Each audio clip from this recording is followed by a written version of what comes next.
do have a wonderful brother with us today, Andy from Israel. Andy, how are you this evening? I'm all right since we last spoke. Yes, It's very good to have you here, brother. Very good to see you. this is catching up without Jacob, then, is Just catching up. it? Yeah, Just just yeah, catching we're up. just catching up. Well, welcome. Thank you for being with us. And of course, now back in Australia, Davey, how are you this Saturday morning?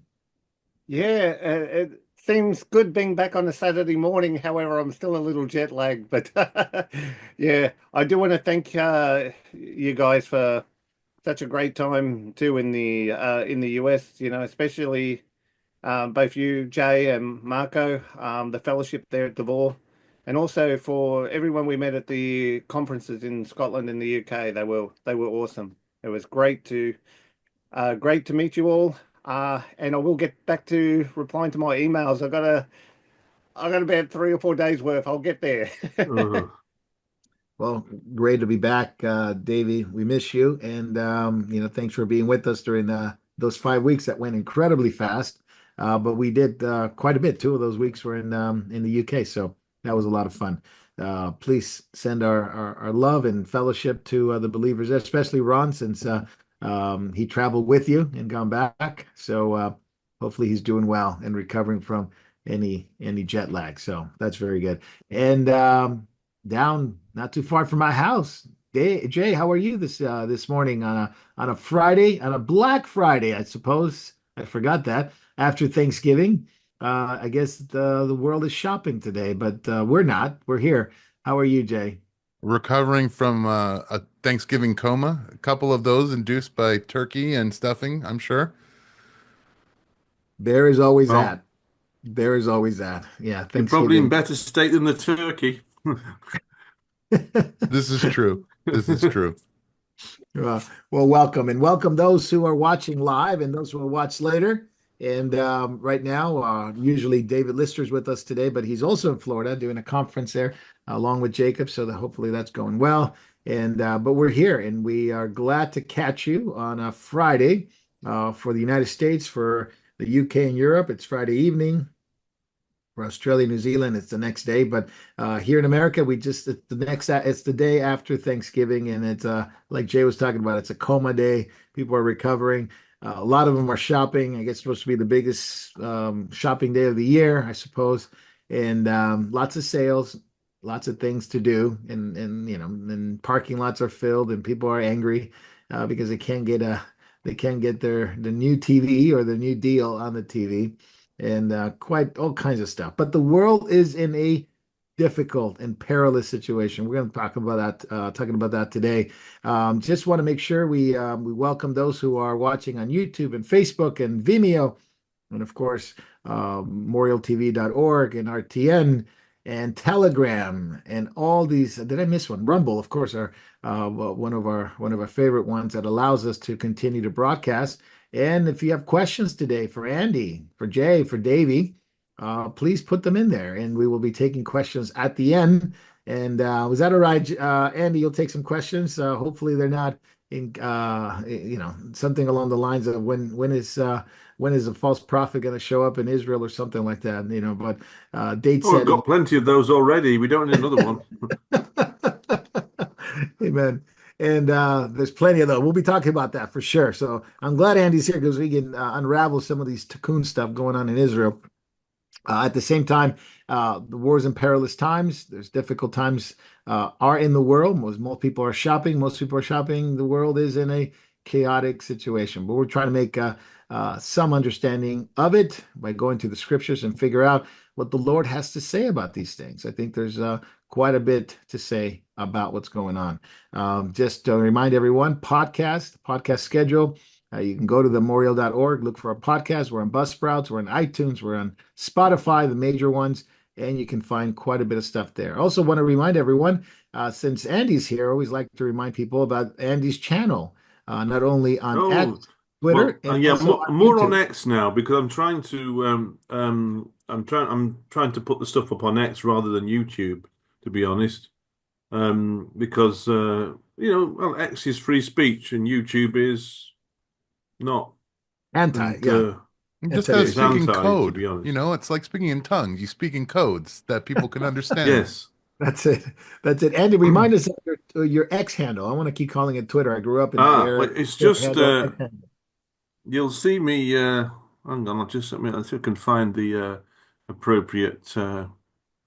My profile is here at the moment. It's there we go. If I send that, can I upload that to in the chat, Jay? Or oh no, Just say, maybe yeah, just tell account. us what it is. Yeah, just tell us what it is. Okay. What's the Well, link of the profile? it's x.com/because doctrine, and you'll find it there. It's the one with the grumpy cat with the flamethrower at the moment, you know? There we go. At because doctrine matters. At because Yes. doctrine matters. So Oh, follow but there's it's just simply yeah. I mean, it's something like that. Yeah, yeah, it's X because doctrine. It's yeah, it is because doctrine matters. Yeah, and yeah. if you see the grumpy cat with the flamethrower, you know that it's That's that's him.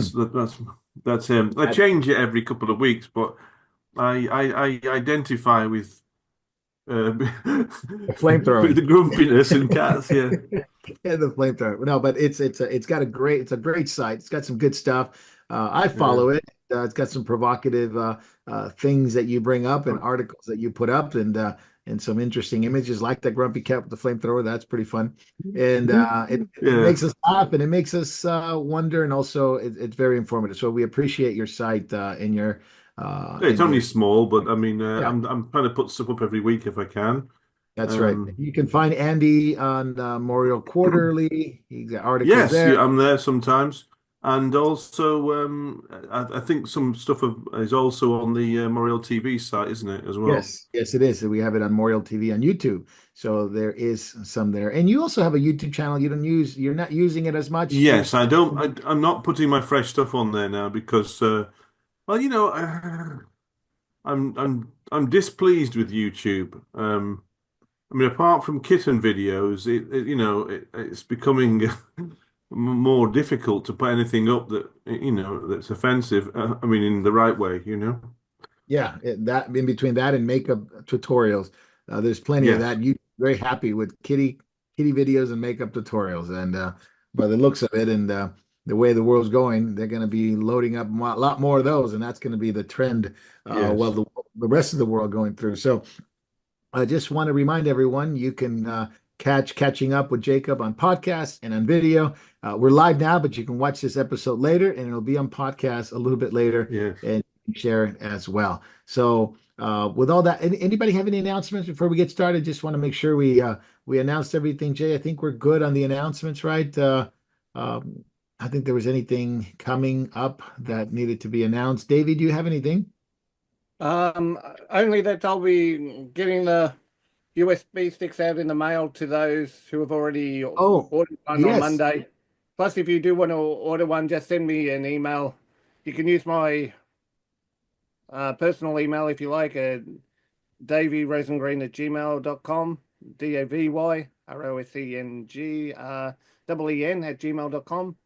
Or if you're in the US, just contact Devore Truth at gmail.com. that's right. And that's a USB drive with I think we counted last time, Davey, 700. Yeah, there's about 700 teachings on there. Yeah. Yep. Okay. And Yeah. and just to be clear, are there videos and audio, or is it just audio? They're audio only. Yeah, Okay. there's about 125 gigabytes worth of teachings there. Whoa, pretty good, isn't it? And Excellent.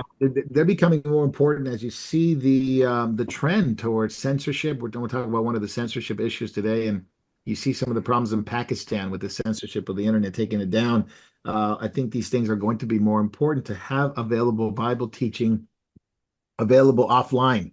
So you're able to Yes, not only have it for your own personal use, but also you can share. You can transfer to another USB drive and be able to share it. So with all that said, happy Thanksgiving, everyone.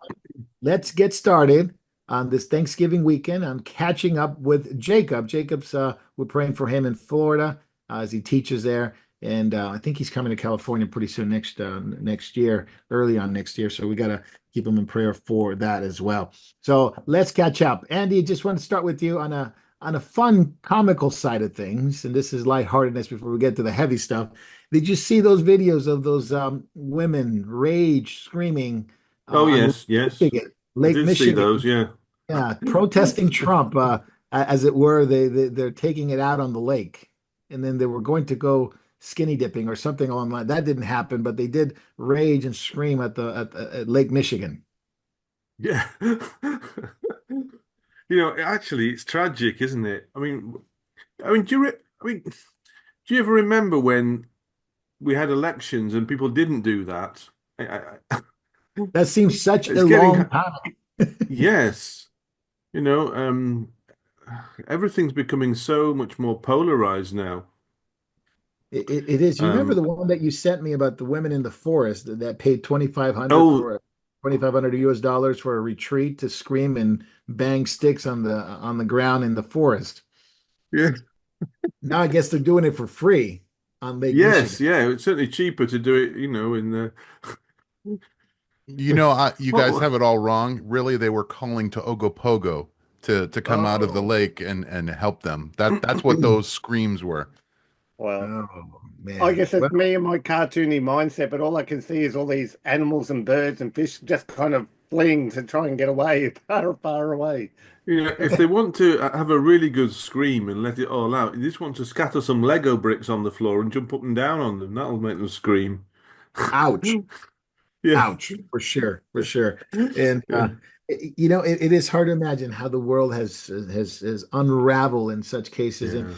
we're going to be talking about how they radicalize women a little bit later on the episode. They radicalize women in the West, specifically in the West. But Andy, I want to start with you on the wars and rumors of war. Jesus spoke about this in all of the Gospels. In John, it's not so much direct, but in the other three, the Synoptic Gospels, he spoke about this as being a sign of his return. These increasing wars and rumors of wars, and it gets more tense, leading up to the seals.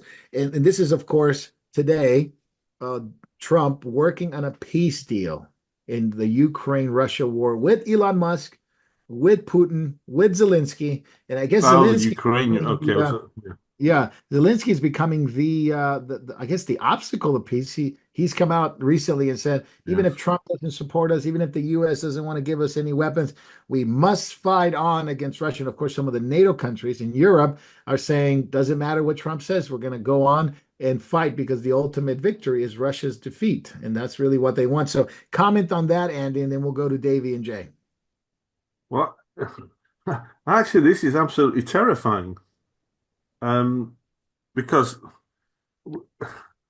it's insane that we're actually initiating a conflict, a direct conflict with a nuclear power that is run by a dictator. It's madness. I know in some ways Russia is weaker, but the Western nations, America is still in turmoil because it's under still the Biden regime hasn't gone out yet. Britain is falling apart at the seams. Um, Europe, France, Germany, they're overrun by Muslim terrorists and hostile immigrants. It's crazy to go to a war when you have a divided nation. Um, Boris Johnson was admitting that over the last few years they have actually been running a proxy war against Russia, but now that's out in the open now, he's admitted it. Yeah, yeah.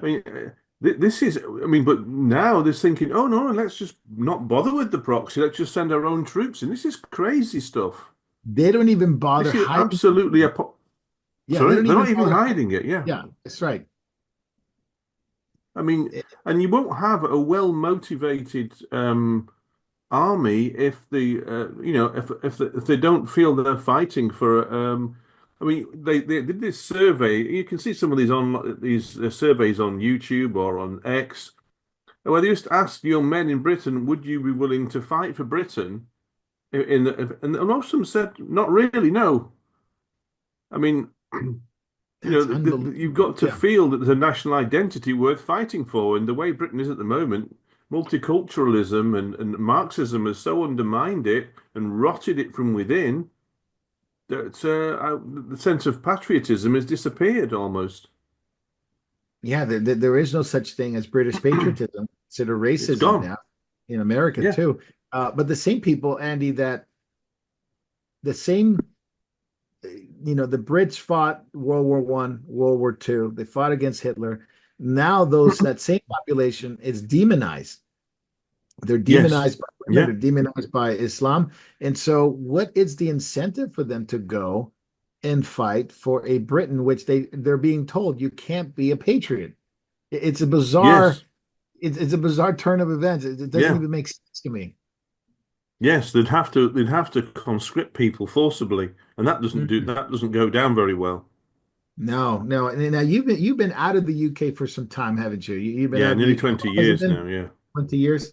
Yeah. Looking at it from an outside perspective now, looking outside in, I mean, do you recognize Britain at all? Every time I've been back, I've been saddened. There is a real sense of oppression when I step off the plane. I mean, and since Starmer's got in, of course, that's even worse. But you could see step by step, even over the last 20 years or so, just when I've been back and forth, how things have got worse, more political correctness, more Marxism, and but even before that, back in the 80s, I remember in the mid 80s when you started to see the first appearance of this term political correctness while I was still resident in the UK. And you could see the writing on the wall even then because you knew that things were getting more, were shifting in that direction. But since Blair, Well, one of the Blair, yeah. wickedest prime ministers, I mean, I think he's probably only been eclipsed by Starmer. Since Blair, things got so much worse Mm. and accelerated, and Starmer's just the icing on the cake for all of that, really.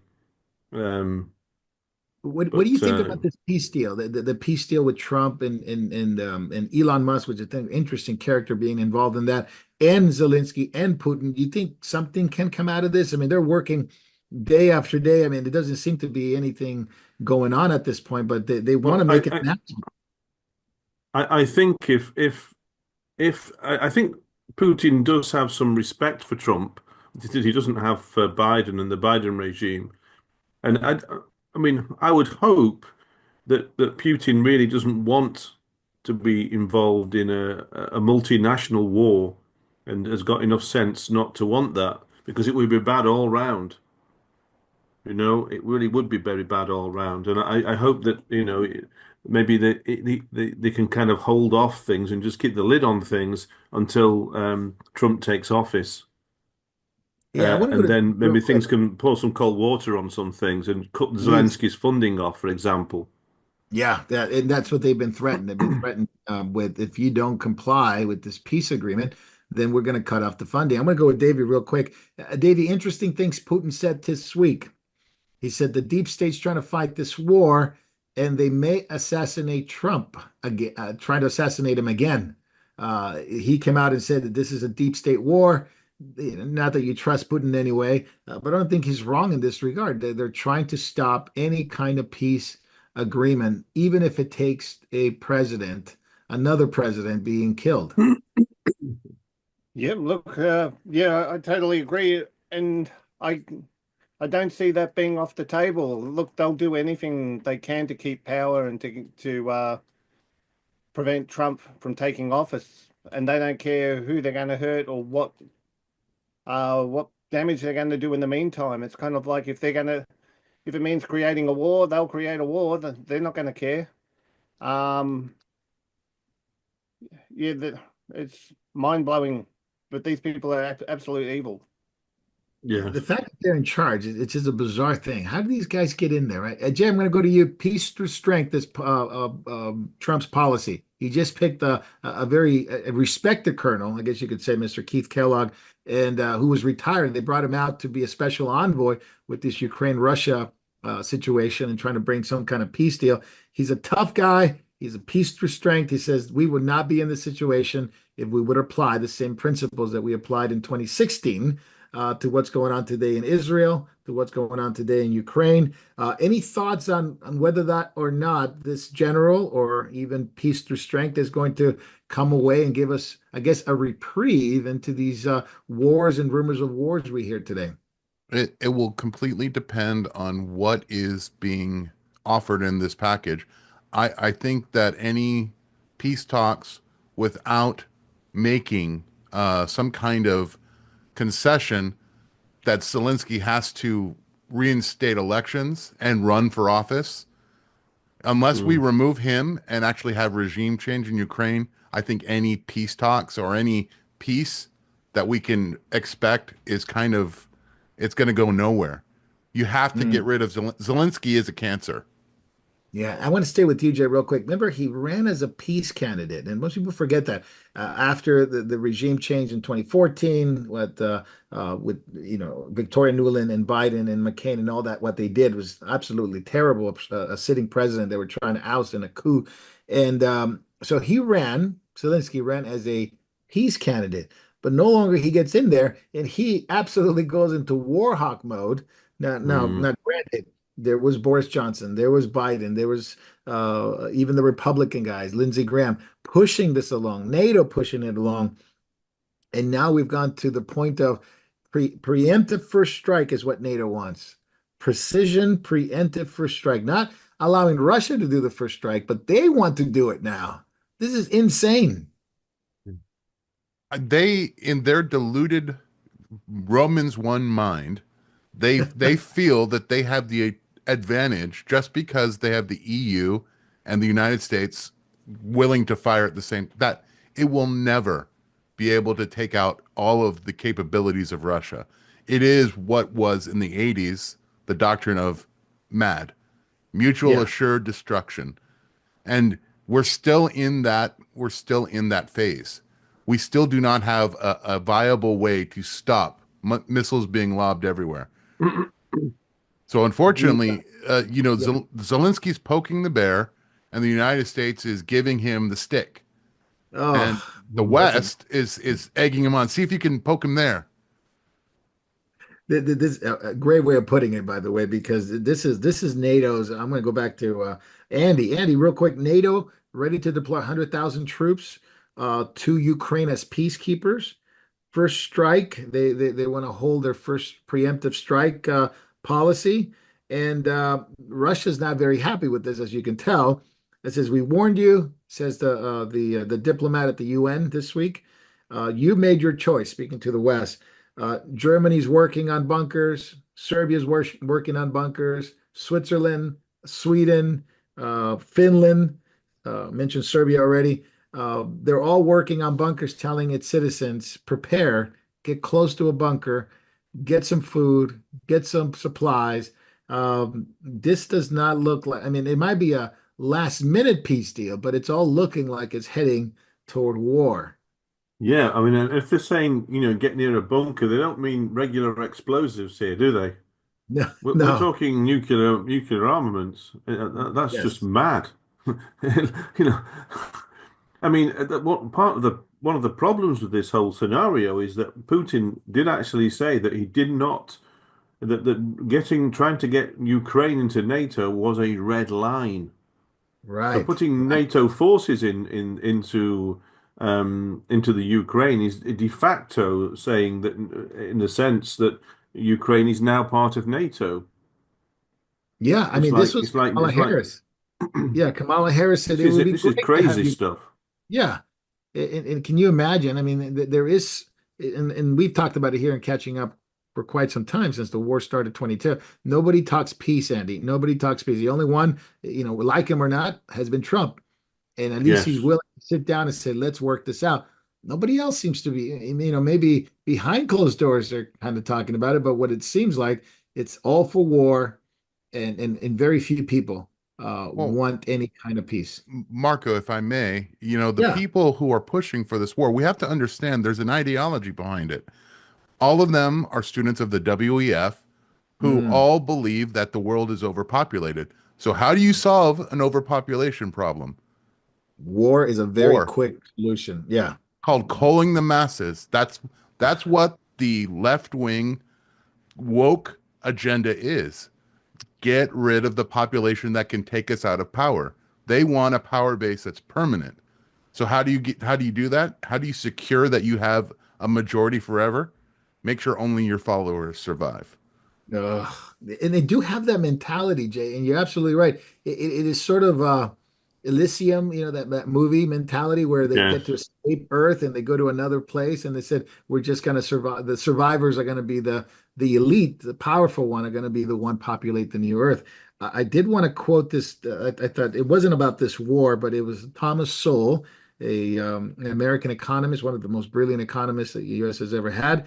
Uh, he said, it is hard to imagine a more stupid or more dangerous way of making decisions than by putting those decisions in the hands of people who pay no price for being wrong. Mm. Hey, what do you think? That pretty much explains NATO, our current U.S. government, Ukraine's government, Russia's government, I suppose. All these things are summed up, and these people have, to Jay's point, they're not going to go to war. They're not going to take up a rifle and go down and parachute up behind enemy lines. Yeah. Yes. It's Yep. hard to imagine a more stupid decision than that. And that's what we're dealing with right now. A very, very stupid decision that is going to cost the lives of quite a number of people. To your point, Jay, depopulation. Well, I mean, they've already started. They've done a great job in Ukraine and Russia. Almost 1 million people are dead Mhm. in Yeah, in just a few years. You it know, just they takes 2 years. Yeah, yeah. absolutely. As it widens and widens, the conflict will spread everywhere, and more people will be gone. I can't Yeah. imagine a worse scenario you could imagine, right? That even the supercomputers that they run scenarios, war scenarios all the time. The UK has them, Europe has them, US has them, China has them.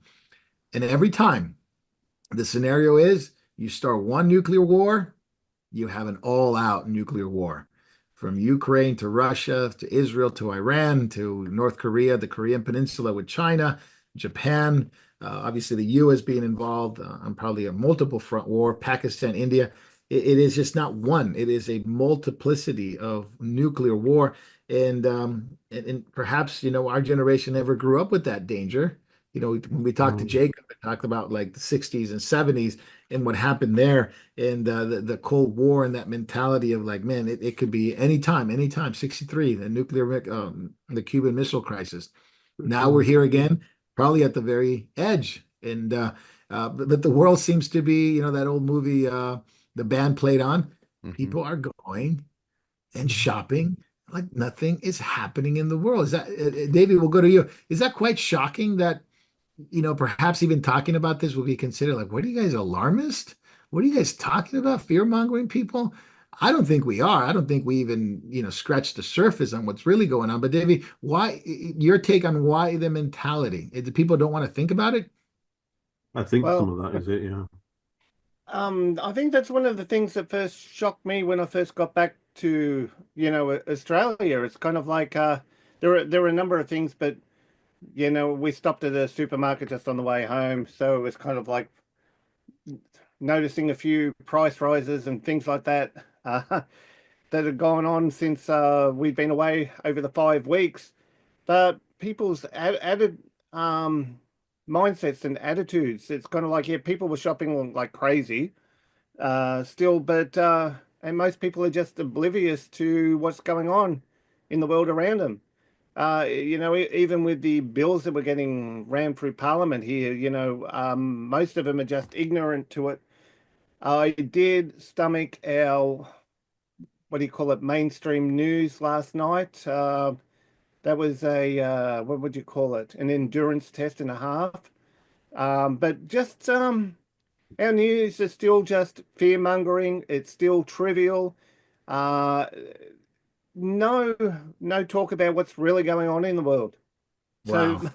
most people have no clue that we are on the Yeah. precipice of, um,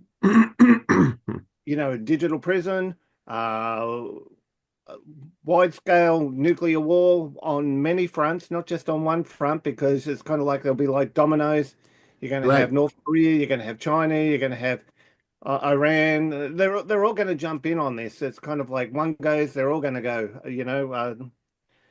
And most people are just going like crazy, just doing their Christmas shopping, Black Friday sales, of course, all that kind of stuff. And I that's what think, the news was. It's all just yeah, about Black Friday and I and think then also, they have their fear sorry, stories. Davey.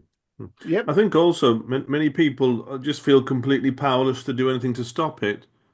So they Mm. just carry on like as normal. That uh, it's like in Britain, many, I think you can see, you've got this Starmer government in, one of the most wicked and corrupt governments Britain has ever seen. But they've got this very large majority in Parliament, and they can't be got rid of I do unless think one of there's Russia's missiles accidentally fell on the Houses of Parliament while Starmer was in there. Um, they're stuck with them. I do think there Uh, is a bit of a pushback though. That petition they yes, had there is. to Yes, get rid of Starmer the other day, I think it garnered like 2 million plus it's signatories within 24 hours. Here, it's the nearly 3 million now. It's nearly 3 million. that's But that fantastic. it is And the good. It's remarkable. and the But pushback against that's the bills here um, did really well too. It was, I think, they were like the government tried to ram that under 16 social media bill through Parliament. Without any debate or that kind of thing. They gave one day for people to make their submissions, and they garnered 30,000 submissions. I think most of them probably just got deleted and thrown out in the trash. But people are starting to push back a little bit, so it is good to see. Yeah, I think that's really the importance of having people being aware, and obviously these things are a great opportunity for believers to witness to people. We don't like to see these things happening, but we know from no. Scripture as the day Yeah. approaches, things become part of the scenario of the coming of the Lord. Jesus pointed out to these things, and what an opportunity to witness to a generation that to Andy's point and to Davy's point, completely unaware, but perhaps there is some opportunities for them to wake up out of their stupor and become aware Yeah. of what Jesus said and proclaim the gospel to them. And I think it's an important part, it's an important, critical part of sharing the gospel and to that generation. Andy, I wanted to go to you real quick because I did want to talk about Israel and what's going on there. And obviously, you're living it. You don't even have to read the news necessarily to Yeah. you hear the news. You are living, breathing this news. And I'm I still did, breathing, thankfully. Yeah. yeah, praise God. But No, some of the what you hear and the attacks, they're very close to Nahariya now. They're getting very close to that they area. they they were, yeah, for a long time actually. Before the IDF went into the Lebanon, we'd hear a lot of stuff going overhead, and most of it was heading perhaps for Haifa, a place called the Krayot. The Krayot is all the suburbs around Haifa, and then there's Akko. But then some of it also even going as far as towards Tel Aviv, and but many of these things would get intercepted overhead, but they were quite distant. But since over the last month or so, they've been much closer now. Some of them actually fell on Nahar. Well, there were a couple of direct hits on Nahariya. Um, one, I mean, you don't get many direct hits because the missile anti-missile system is very good. But about a week and a half ago, one fell on an agricultural shed just outside of town, killed two people there, and people have also been injured or killed by shrapnel from intercepted rockets falling. It doesn't have to be a very big piece of shrapnel to kill you. It only has to be, the size of a fist falling from 5,000 feet or something, and that will make a serious dent in you. And several people were killed that way, or seriously injured, when they're out in the open. And now it seems to be that many of these interceptions are happening much closer to town, or even Mm. right overhead. And though we weren't quite so bothered before when things were going past us, now it is a bit scary when you're out there and you're walking Mm, along the beach or down the street and the siren goes off and you look around and these things are so loud because they're now so close.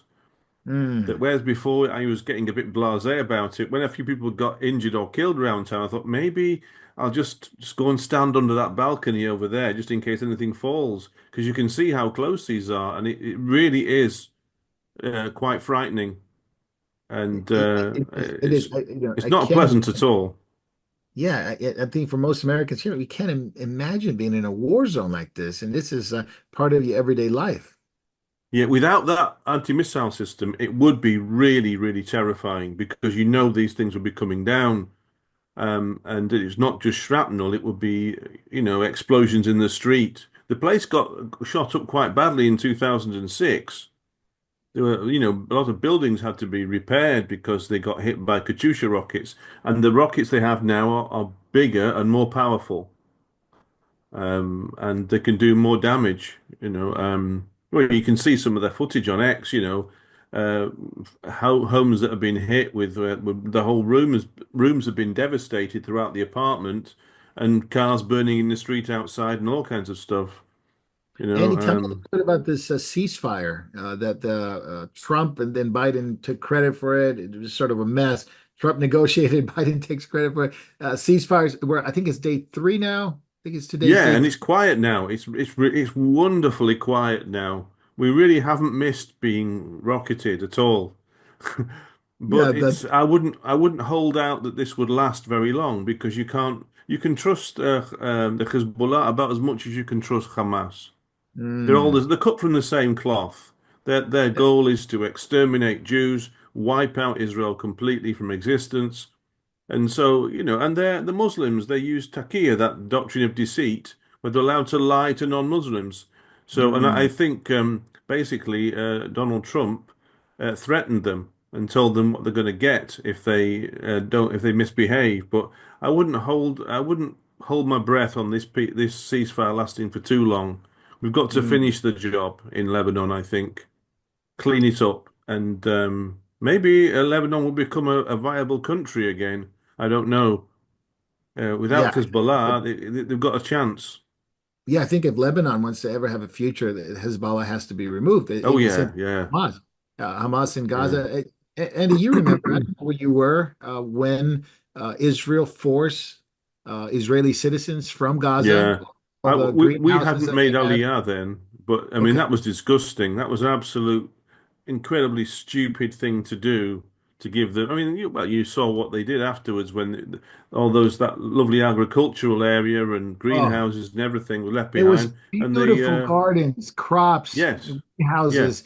It was magnificent. And then they left. The Israelis were forced out by their own government and Bush and all that. But what did they turn them into? Launching pads Yeah, and for they just burned the rockets. greenhouses down and everything. Yeah, it was a huge mistake, and I don't think that. Well, I think now since October the 7th last year, Israelis have realised that that just isn't going to work anymore, and you cannot give in to these entities. You've just got to stand strong and smash them. That's the only way to deal with it.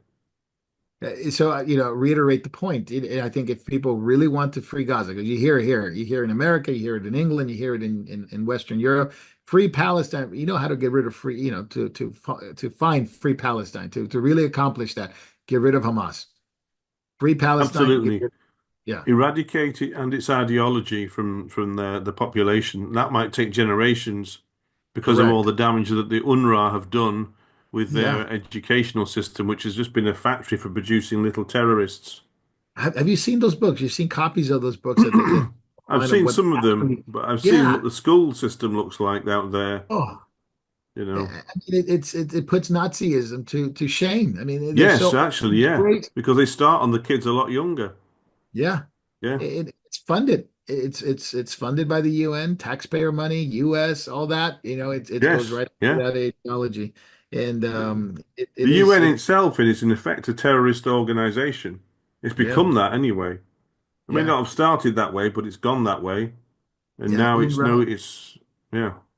I think of UNESCO, supposed to be in charge of, the archaeological centers and history but all they do is kowtow to Islam Yes, and become basically perpetrators of destroying any sort of heritage that any Israeli heritage in the land. And they yes, completely destroy it. You kind of remind me of the Romans. Remember, the Romans wanted to get rid of everything that has to do with Israel in the land. They even renamed it. yes. So the same thing. It's Islam does the same thing. The UN does the exact same thing. And any potential peace agreement, Andy, that you see coming, a lot of them talk about the Abraham Accord. Your thoughts on from Trump's cabinet to the Arab states? They're all sort of lining up to this Abraham Accord issue. Do you see that potential? Well, I think there's more of a chance of it with Donald Trump in the White House, definitely. But that we still have to deal with Iran, which is a major destabilizing influence. It can't stop with just wiping out the Hezbollah. We've got to deal with the root of the problem, or at least, and that is Iran. Or should I say the Iranian regime? Because I think most Yeah. Iranians don't like it; they despise it, No, they and it's don't. been Yeah. so destructive. We're standing at a very pivotal point in history here I mean, not just with the thing with the Ukraine and everything and Russia, which is obviously extremely serious, but we're standing on the tip of a war of civilizations, which in fact it's already happening, but it's just at a lower level, where it's the West or what's left of it versus raging barbaric hordes of rapists, killers, and a merciless ideology that will destroy and ravage anything in its path, um, and which of course is Islam. And Yeah, I think yeah, go on. I think you and I talked about this before in Turkey, and this is a perfect example of the ideology what Andy's talking about, the West versus the Islamic world and how they view it and how differently they view it. Here's Erdogan at the Hagia Sophia, which has been turned into a mosque, and they were commemorating it and opening it up, Yeah, and it's become a mosque. And this is the largest church in Turkey at one time. There was the part of the Byzantine Empire and yes, Christianized area, and now it's a mosque. And the imam, the Turkish imam that was there, draws a sword and begins to talk about that this is a war, that they have yes, it is. conquered Hagia Sophia, and this is a war. Now, here's the West. Let's appease them. Let's bring them to our country. Let's understand them. Let's do this. And so, Andy, you have two diametrically opposed ideologies in terms Yes. of appeasement and bring them in versus war against the infidel. Yeah, yeah, and I think to be honest, the Islam is probably even worse than Nazism. Mm, It's the stuff that they are doing to people who get in their way that they don't like. It's I mean to be honest, burning people alive, you know, cutting heads off babies, the whole thing, massive rape and all this kind of other stuff, and they just eradicate everything that is not of them culturally. You mm. see, archaeological sites just plowed over or bulldozed or blown up. This is the way it is. It's a desert raider mentality, where they just ravage everything and take what they want, and it's been invited into the West, and it's being Yeah, allowed to run amok. I just yeah, wanted to give that's you a guys a real quick number because, like you said, in the Turkish drawing the sword, this is an article from 2019. In 2019, over 3,000 churches were vandalized and burned in Europe. That's mm, 2019. That's almost five. That's 5 years ago. Can you imagine what the number is now? I mean, what you're yeah, seeing in Poland right now. Poland Yeah. is marching right now saying we will always be a Christian country. Why is that? Why would they feel it necessary to do that? Do Yeah. they see something we don't? Mm. Looming threat from the east, a looming threat from the east, and Andy, they believe that they've conquered Europe. I mean, a lot of that is through obviously, not geographical, sorry, yeah, Demographically, yeah. demographically, they have done it without drawing the sword. But now the swords are coming out because you see more violent responses now against anything in England, in the UK, radical shift from just being demographically superior in numbers. Now they got the numbers, they can actually create that environment of Yes, and they've also got their people in positions of power, like Sadiq Khan in London, of yeah, course. yeah, He's facilitated the Islamic takeover of London hugely. And of course, there's people in the police forces that are also cooperating with this. Yeah, and that's the way you see it. Go ahead, David. that's the thing that gets me too. It's kind of like the way it's being taught, mandatory taught in schools and like in institutions like the police and all the rest of it now. How many police officers have we seen in the UK now who will kind of like kowtowing to Islam or adopting Islam? But they don't, they're getting a, what do you call it? A sugar-coated, candy-colored Yes, version of Islam taught to them, but they're nothing to do with the harsh realities of what Islam truly is or anything like that. yes. Um, it's crazy. Actually, we had a church, we had a church in regional Victoria just burnt down. It was one of the news stories I heard since getting back to. 4 teens have been charged, but no information about the teens. So it's kind of like, and we know what's happening in this country too. So I say do the math. Yeah, You know, I have a novel suggestion. We talked about the 4B movement and how it's growing, in the world, especially in the West. My modest suggestion is to every woman in an Islamic country, you need to join the West in instituting the 4B movement inside the Islamic countries of the world and see Very how good that point. goes over.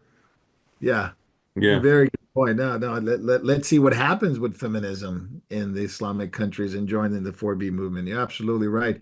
I'm gonna guess it won't go very far, Jay. It yeah. probably won't go very far. But I thought they Uh, were a religion of peace and tolerance and openness to new ideas. you would think, I mean, but that's what the press tells me. oh, all the time, yeah. And it's interesting, and I talked to Jacob about this, and this is quite a story. And back in the 60s and 70s, even earlier than that, you see some of these Christian books that spoke about apologetics and reaching the gospel for people and stuff like that. And the term that Christian pastors used to use for that, and even politicians, they would call them Mohammedans. Yeah. Mohammedan is the term that was mostly used because what the definition was, these are not just followers of Islam or the Quran or whatever you want to call that, but they were followers of Muhammad. And what Muhammad did, they did, which is Yes. essentially what Islam is. They're Mohammedans and they practice Yeah. Mohammedan behavior, which is, whether it's marriage, whether it's rape, whether it's killing, whether it's lying. Andy, back to you. They're Mohammedans. That's really the Yeah. definition They we just ought to follow the use. same example. That's why you get the same things like pedophilia, rape, okay, deceit, brutality of the worst kind, Hatred against horrible Jews. violence, Yeah, hatred. cruelty towards women, Yeah, um, and beatings. It's all just, yeah, they're just following the example of the prophet. yeah. Mhm. That's really the definition of it. Because as like Jay's brought the point, whether there's a religion of peace. The Quran talks about this and about that. You could argue the Quran has a lot of things to say about, not Yeah. about peace. But if you follow the Yes. example of Muhammad from the Hadith, you could see that the behavior is quite similar if they practice Yeah. true Islam. But there, Andy, I want to go back to you. We've been told that if Israel did not exist, if the Jews are the problem, if Israel did not exist, then Islam will actually become the religion of peace. But it's not what we see in history and what we see today with the war Yeah, in Syria. I want to bring this up. yeah, Radical Islamic terrorists trying to overthrow Assad today, just as we speak. There are radical groups, terrorist groups, aligning themselves, whether it's from Turkey, from Iraq, from Hezbollah, from Iran, going into Syria and trying to topple the Assad regime. Your thoughts on that? Because that's Muslim against Muslim. yeah. Well, I can't remember who said this now. It's a while since, but I know it sounds kind of smug, but if they're busy killing each other, at least they're not killing us. Um, I Very mean, good. I'd rather we'd rather that they were destroying each other.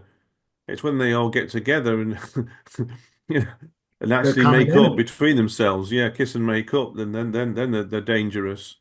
Um, Because they got that but idea of what do they call it? Hudna. They call it Hudna. The yes, peace. a false peace. Yeah. Basically, it's just a peace while they recover strength to find another way to attack you. But it No, is a no, bit no, not that concern. one. No, no. Hudna is the trying to the peace among Muslims. That this is what they're trying to accomplish is peace.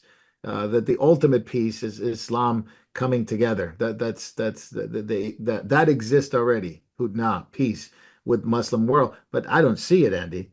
No, no. I've never seen it. I know that there are Shiites and Sunnis.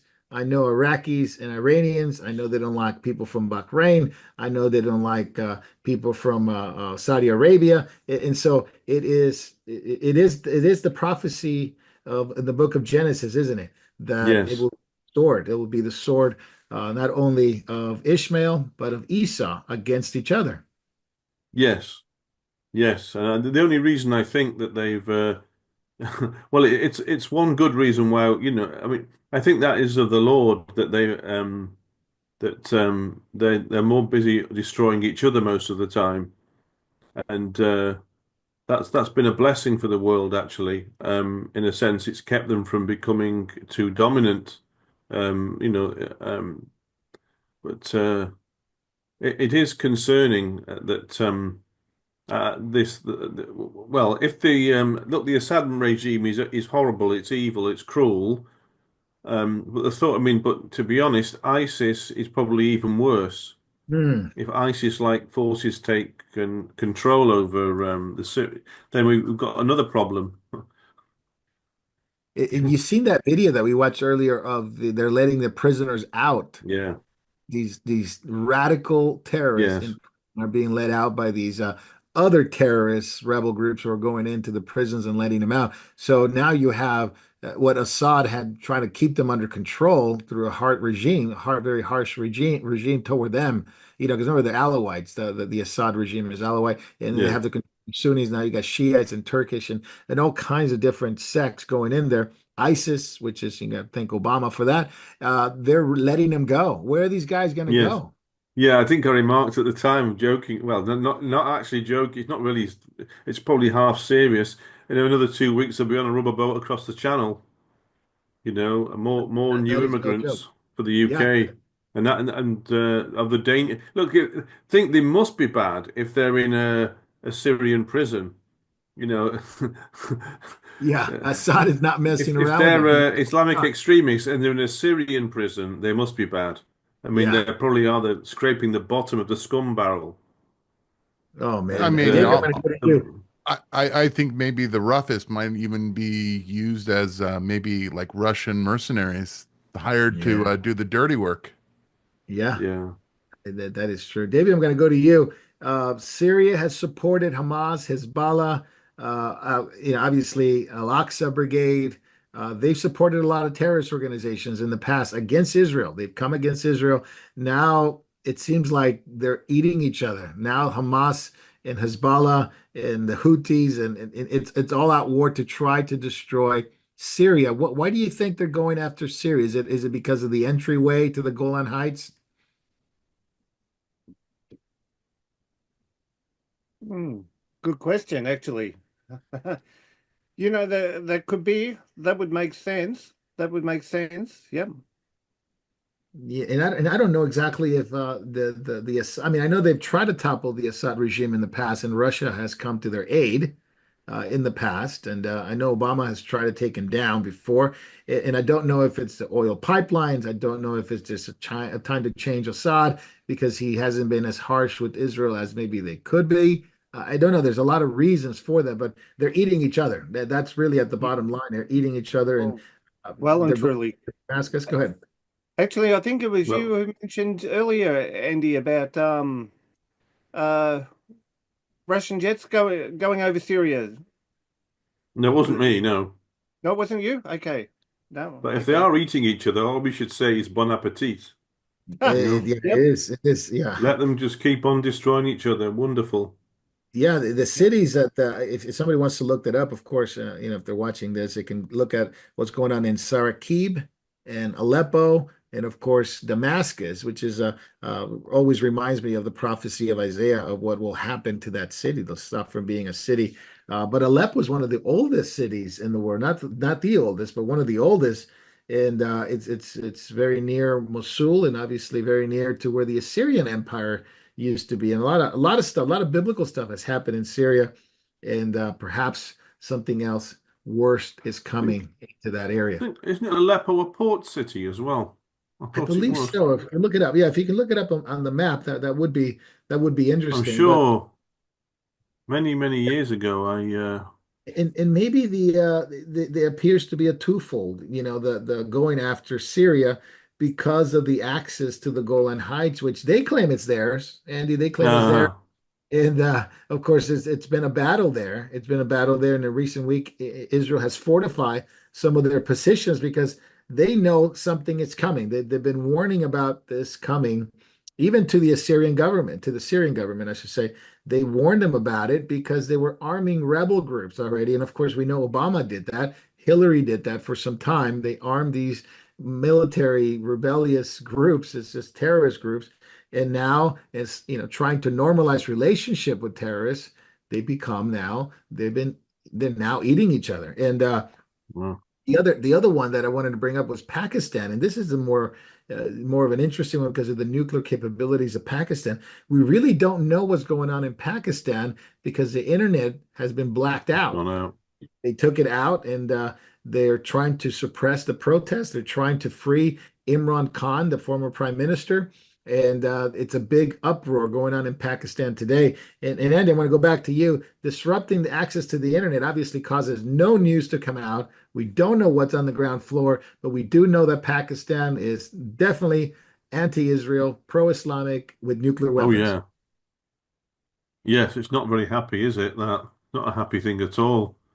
Um, yeah. What And what it's to say really? deteriorating very Yeah. quickly. And Yes, things are deteriorating all around. One thing we do have in this country, though, which is good. Again, it's not. We don't just have anti-missile systems against things like Katyusha rockets. We have things like the Chetz missile, which is designed to hit higher altitude, longer range ballistic missiles, like the kind that carry nuclear warheads. So which is something actually because a lot of the West doesn't have that kind of stuff, correct, correct.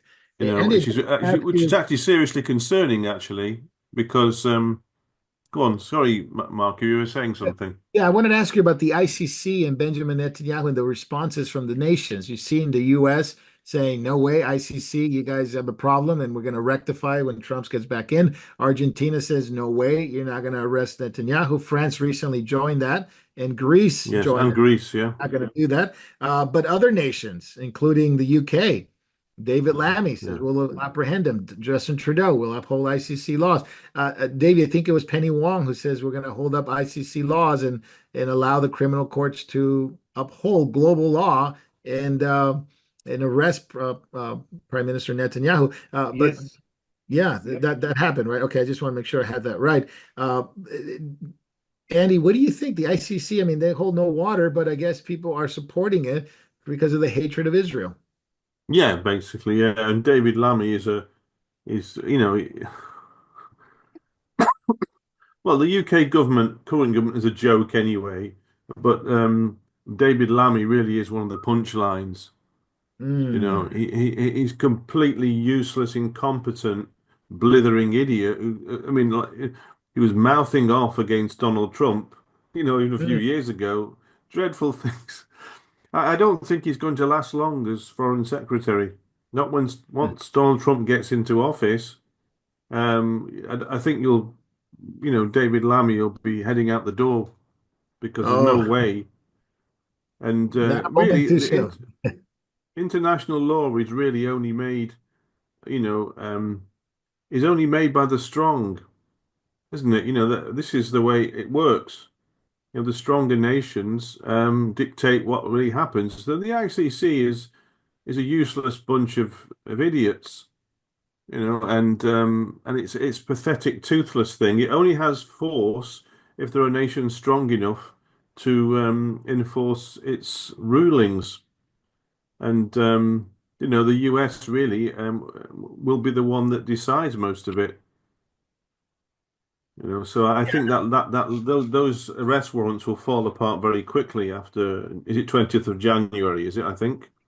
Yeah, I get. Yeah, it is the 20th of January where Trump comes into power. But it is interesting that these nations that are upholding, they say they will uphold ICC laws, all of a sudden are having massive, massive problems with Yes, immigration and Islam yes, in borders, whether it's the UK, whether it's Canada, whether it's Europe.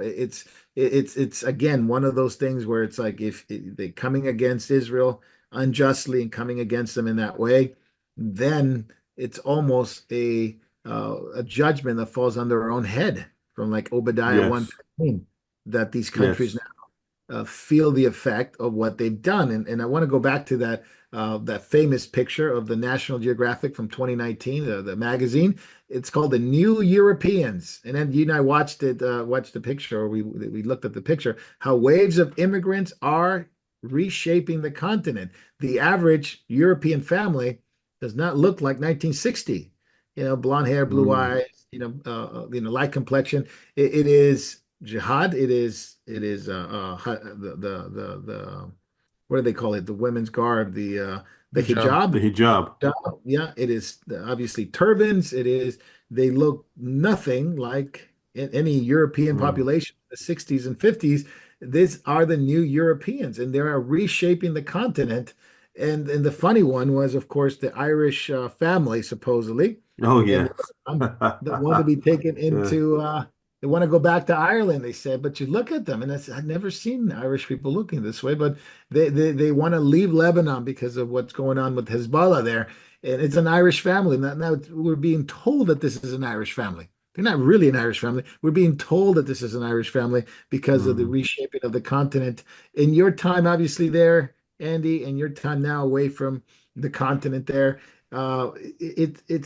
it's night and day, isn't it? It's reshaped the continent completely. Yeah, I mean, I can remember when parts of the like places like Bradford and Leeds still had white people in them. And then you drive through and but not anymore. And a lot of the surrounding towns like Keighley and places like that in Yorkshire, it's hard to find a white face. Things Mm. have just mushroomed like that. So culturally, it has brought certain changes, um, definitely. And all these Sharia courts that they were allowed to establish all over the UK, you're basically allowing another legal system to supplant that of the host nation. It's like a cuckoo in the nest or a parasite that's eating away at the heart of Britain. Is it true they're trying to pass blasphemy laws too there, Andy? I think from what I saw online, I don't think Keir Starmer sees any objection to it. Of course, it suits his purposes down to the ground because he wants to suppress any free speech and dissent. So, and of course, all his friends, he's greatly supported by a lot of Islamists because so His ideology fits in right with theirs. I mean, yes, yeah, it's totalitarianism, totalitarian. Yeah. yeah, you know, Now, Yeah, so you've it's seen some British citizens standing up against it. You've seen some who are yes, protesting, making videos, and whether it's a Tommy Robinson support because he's in prison right now. But there are some British citizens who are standing up and said, look, this hatred of Jews, because that's what comes with this illegal immigration, yes, of uh, course, yeah. it's the attack on Jews. Uh, is it enough? Is it too late, Andy, that they're standing up now and they're saying, well, enough is enough. 40,000 people show up at a rally. Is it enough to turn the tide?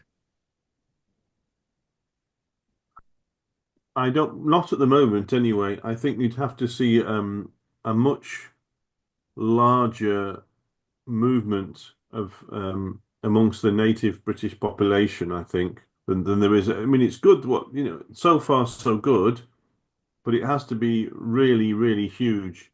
And I think I said it to you before a few times. I think it's inevitable that there's going to be some horrible civil violence in the UK. Hmm. I mean, it horrifies me because I was born there, and I love Britain in many ways, and but Yes.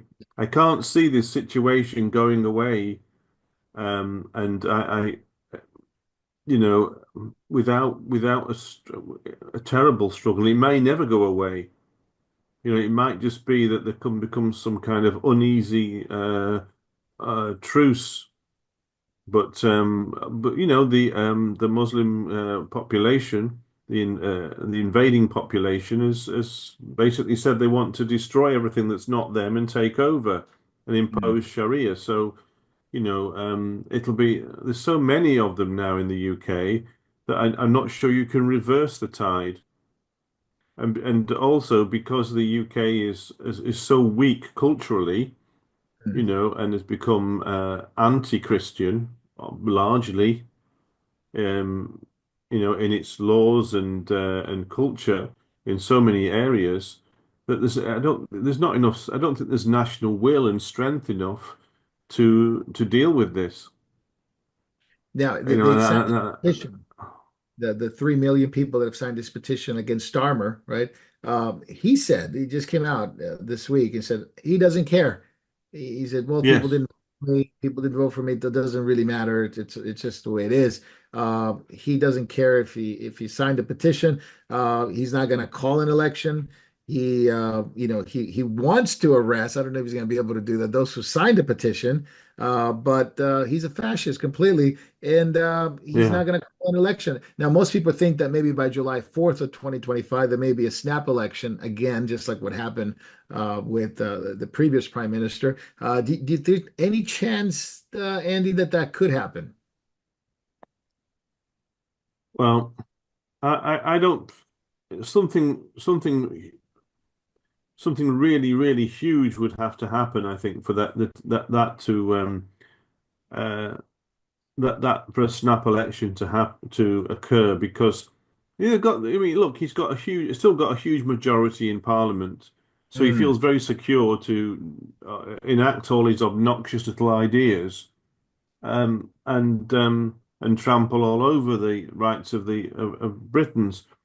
And why should he call an election unless there's something so huge like massive general strikes, massive resistance to the government mm, and non-compliance? That's probably the only way to get rid of him, just to yeah, hit the nation with strike after strike after strike.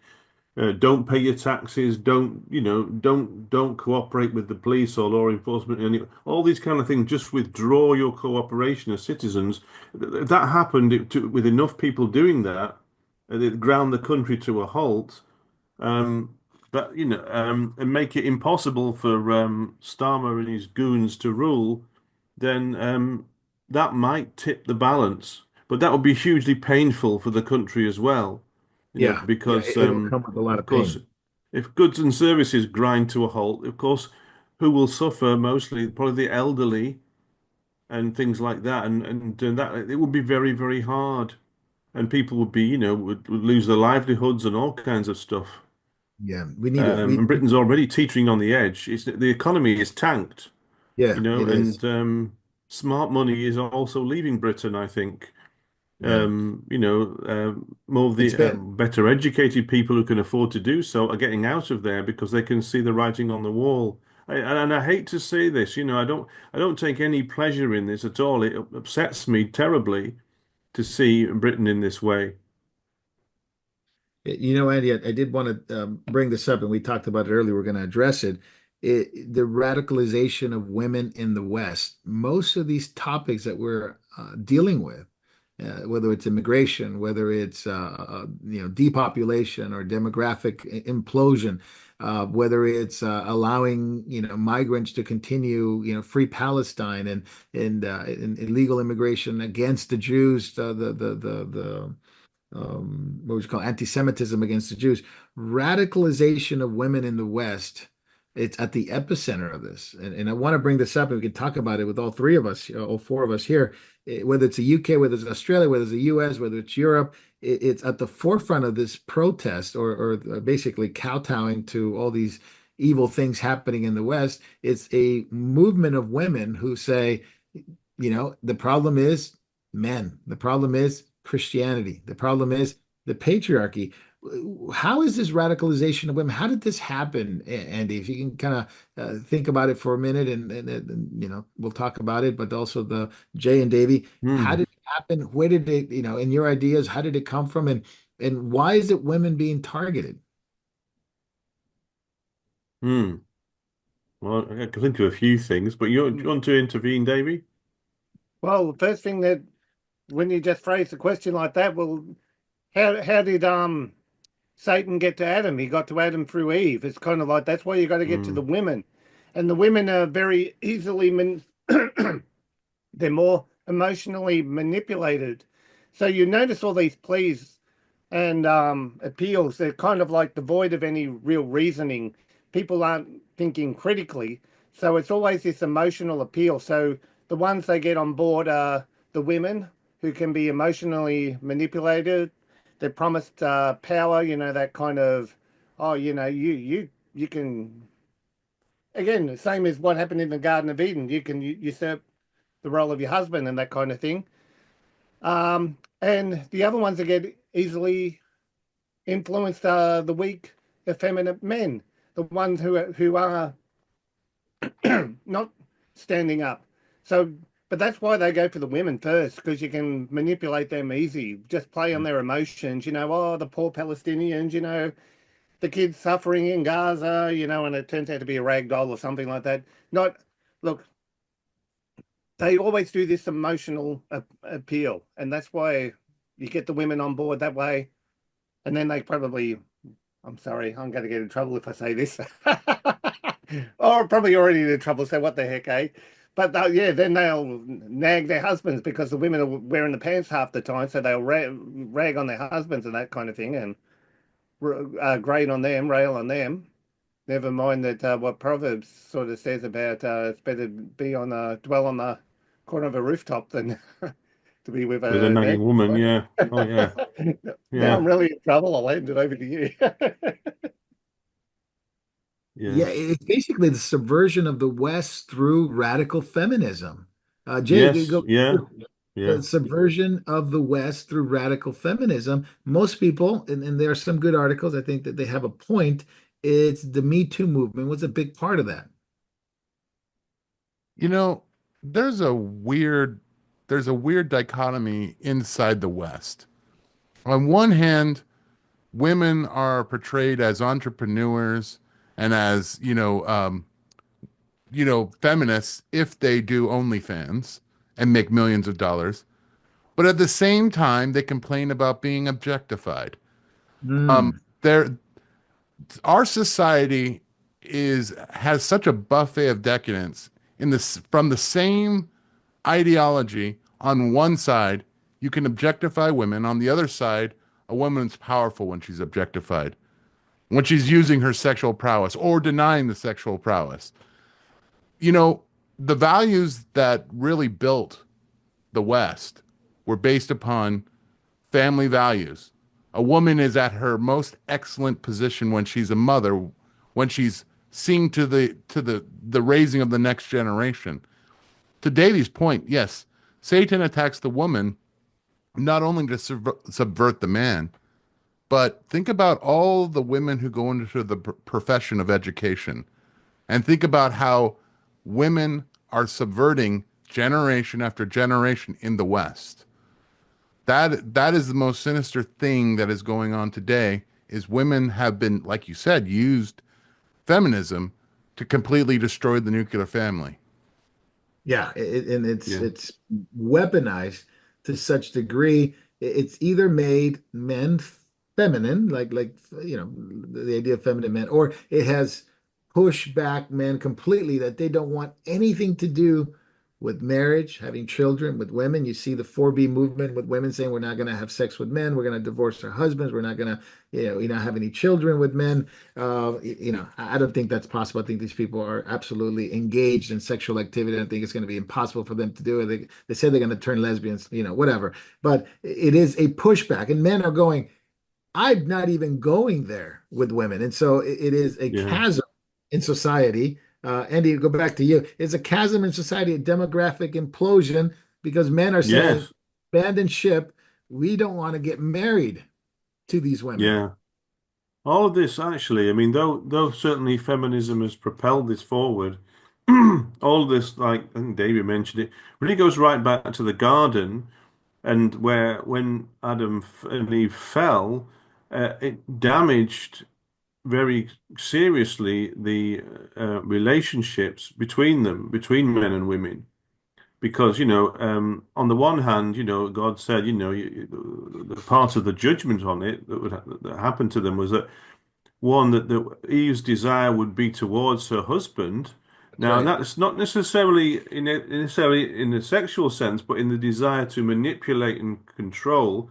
That's But right. he said, "He shall rule over you." So, but these are not ideals; these are consequences of the fall. So, men can be harsh and repressive towards women because of the fall. That's human fall and human nature. And women can be manipulative and try to gain the upper hand. That's also part of the fall. And these things are on and off throughout history. There've been these things, but it's the that damaged relationship thing is now got exponentially worse and when you see that women have become, many women anyway, have become monsters in a sense that their natural desire to bear and love and nurture children has been replaced by we want to have the right to murder our own child. Yeah. This kind of thing, it's just a horrible, utter perversion of the image of God. It's like we're trying to erase it from our personalities and our character and our nature. Islam, of course, would represent the very worst of the brutality of fallen man against women. Andy, It's yeah, horrible, actually, what it we're is. seeing today. And I wanted to ask you, has this led to these leaders, these government leaders that have been feminized? Because that's what the name of the game is, like Starmer or Sadiq Khan. These men are not these men are not men. These are feminized No, puppets, and like women are Trudeau very as happy well, with. another one. Was Yeah, that? Trudeau. He's a Oh, caricature of a man, isn't yeah, he? He's a Yeah. yeah. really And repellent little individual, odious and little elbow man. and elbow's like a giddy little schoolgirl. He's nauseatingly Yes. skinny. But these are the men Let's that not have been forget chosen, Jupiter right? among us. Oh, Emmanuel Macron. Macron. Yeah, I mean, Oh, there's another one. his older wife. Yeah, there's some yeah. speculation there as well. Yeah, yeah, for sure. And so it's led to this the growing of these feminized men that are supposed to be leaders of countries and nations. No wonder we're such a mess. They kowtow to feminism, and that's what feminism is comfortable with, these the weak men. And if there's any strong men Mhm. that are leaders, they hate them. They hate them and want to Yeah. destroy them and want to, they radicalize people against them, such as in America or Eastern Europe. I did have one other question. Has this gotten into the church? Oh, yeah. Absolutely. Totally. Yeah. I shared with you that video. I don't know if you had a chance to look at it. It's a Bible app that has an AI feature where if you have a question about a verse, the AI will tell you, well, this is what the context means. Unfortunately, it's taking 1 Timothy 2:12 and saying, oh no, it's just a cultural thing. Women are allowed to be in the ministry. I mean, you look at Deborah and you look at all the prophetesses, Anna, they are all in ministry. Therefore, women can minister as well. I mean, it's literally an AI telling women it's all right to minister. It is commercial. Well, in fact, Wow. you know what? In the edited version, that video will be the end. While we're talking about this, we'll cut to it right here. I was caught off guard when my atheist friend showed me this verse from the Bible. But I suffer not a woman to teach, nor to usurp authority over the man, but to be in silence. I knew the Bible wouldn't say anything degrading to women, so I asked about it to Bible Path for better context. And I understood the true meaning of this verse in seconds. This is why Bible Path is essential to my Bible studies. Download yourself and try it out.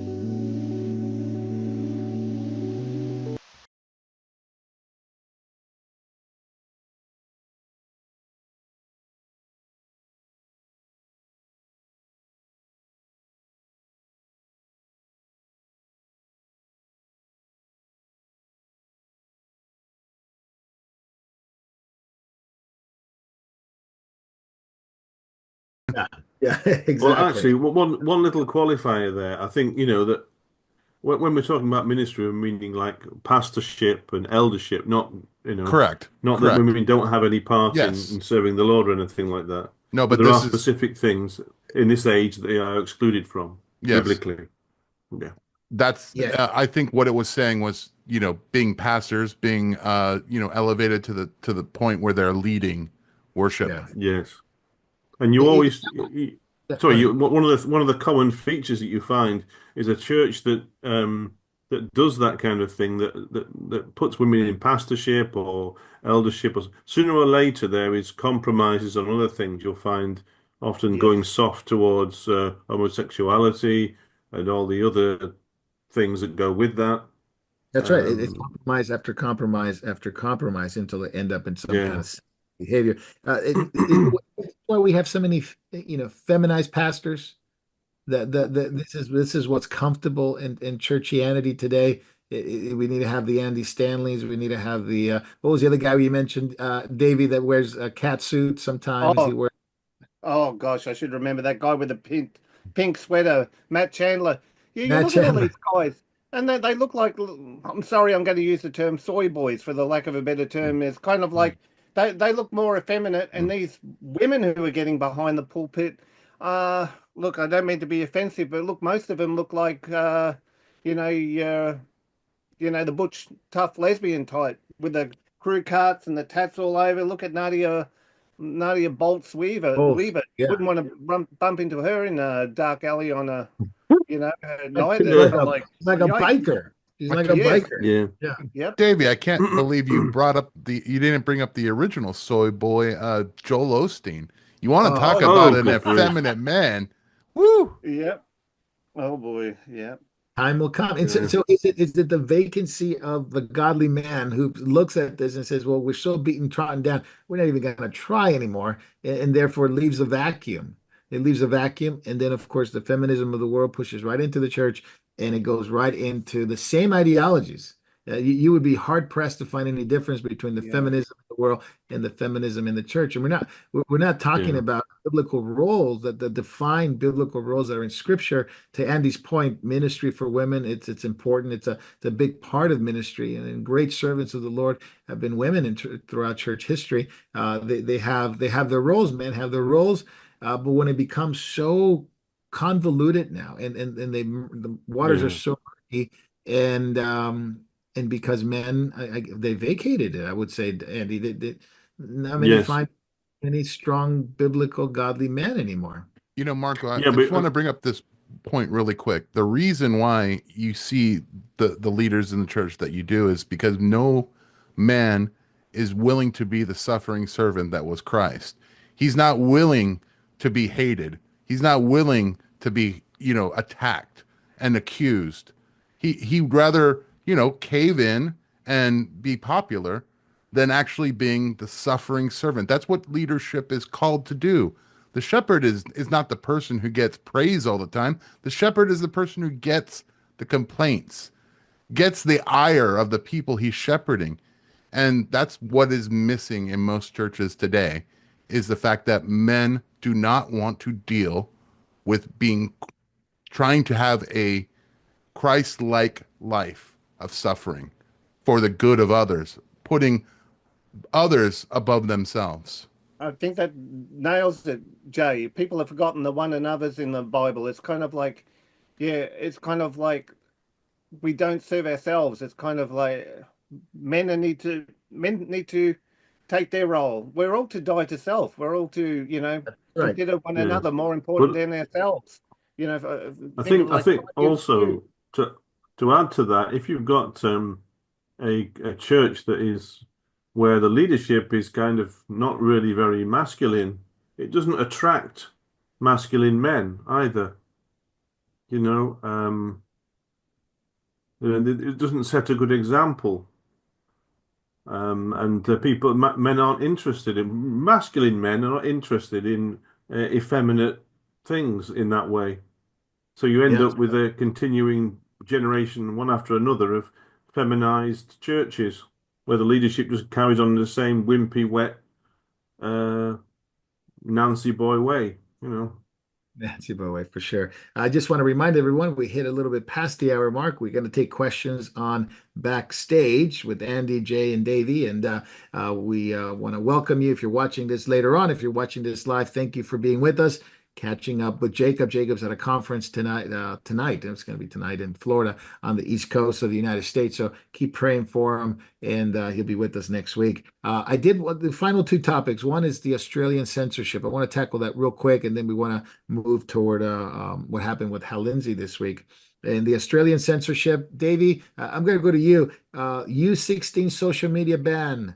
The bill passed, so children got to get a lovely taste of communism, get a lovely taste of censorship, and now they're going to know what it is.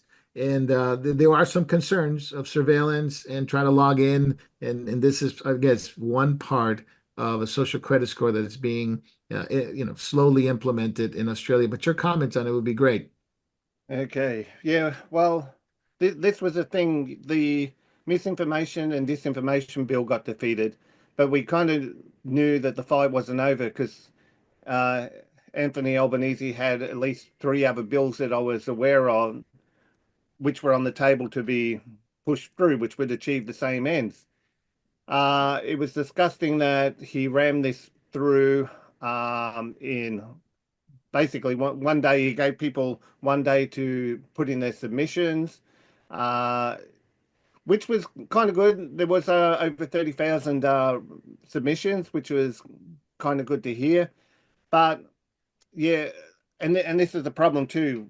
There was no real opposition. You kind of had Alex Antic was the only one from the opposition party who voted against it. So basically, Labor and Liberal have sold us all out. Uh, so it is a way for them to bring in, yeah, as you said, like a social credit score for the internet usage. They haven't worked out the details, haven't released the details of how it's going to work, but it's pretty much going to be a Trojan horse to a digital ID. It's going to render basically the internet useless. Uh, well, at least social media. This is the thing. Are we only going to need it for social media, or are they going to force us into having it to access the net? Totally. That we're not kind of sure on yet.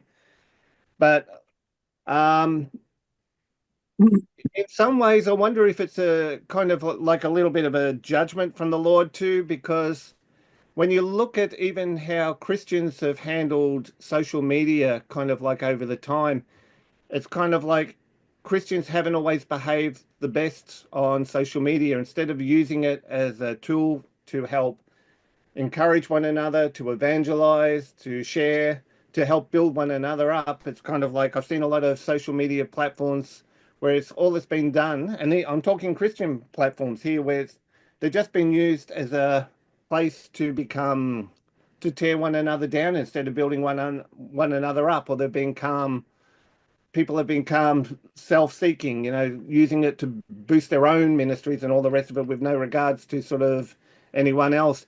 So there has been a lot of misuse and abuse with social media. So, I know this is about, um, you know, the world, but really it's a reflection on the church, and the church hasn't used it wisely. So I think we're going to have to look at different means of communication, and we kind of knew this day was coming.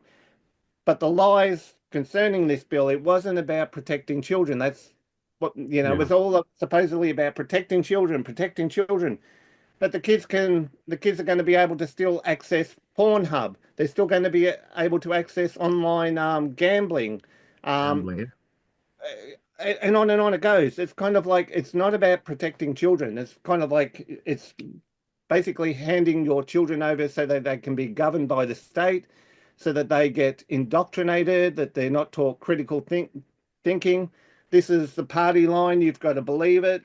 Uh, there'll be no conflicting views or dissenting views or differing views whatsoever. He's also wanting to lower the voting age to 16. So basically, Oh, good there's a Oh grief. boy. wonderful way to Oh get man. votes. It's kind of like brainwash them until they're up to the age of 16, and then, yeah, Yeah, have them you vote got for him. us kind of thing.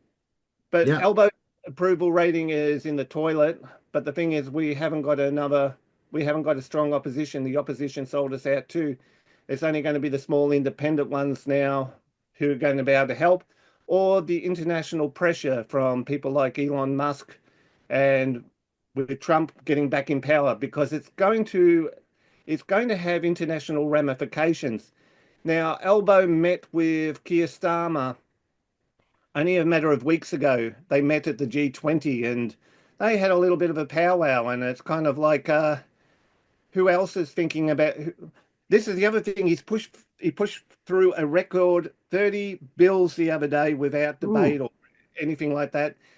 Some of the other bills concerning, you talked about the anti-blasphemy, the blasphemy laws. Basically, Elbow's got a bill like that too. It's not called Oh that. man. I forget the name of it, but it's pretty much a religious discrimination thing. So you're not allowed to criticize other religions. It's going to be very one-sided. We know where this is going. But the other bills he pushed through, UK is also talking about doing this, the social media ban for under 16s. So they had a little, they're both WEF members. We know where this is going. But yeah, a lot to keep in prayer there. Uh, uh, Yeah, absolutely. Davey, I have a question for you. How are they going to enforce this? Yes, I was going to they ask that question. they actually haven't told us, but I think it's going to be through facial recognition, digital ID, biometrics. So you're going to be tracked and monitored, and the fines are just outrageous. The fines I've seen are outrageous. It's kind of like kids are going to find a way around it. You wait and see. All it's Yeah. going to do is open up.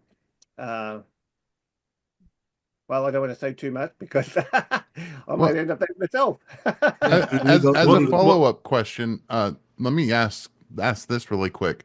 Wouldn't the most effective way to get this bill, repealed is if everyone that had a conscience in Australia just unplugged and see Well, what happens with the internet service providers in Australia if they lose a quarter of their customers? You think that I they're going totally to agree with you, Jay, and I'm there. I will be unplugging. I'll be finding different means, different ways, correct? because it's kind of like why they're Starlink. going to render the internet as useless Hold as on. mainstream media. I disconnected from mainstream media back in 1997. Best thing I ever did.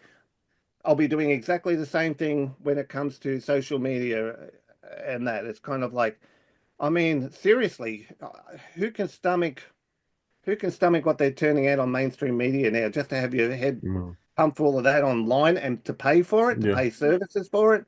No, thank you. yeah. Yeah, 100% right. 100% right. And I guess, Davey, this is incremental, right? This is the first part. Then there'll be other things coming along the way until they get the Yes. disinformation Yep. bill through. Yeah, I mean, So at least in the interim, I mean, you can use a VPN, you yeah, they'll know. be cracking down on the VPNs, so you won't be able to I'm use a sure they will be, VPN. yes. Um, Eventually, they'll make it like China, where you can be fined or imprisoned for using a VPN. You got yep, it. This is that's for CCP And sure. of looking for course, it.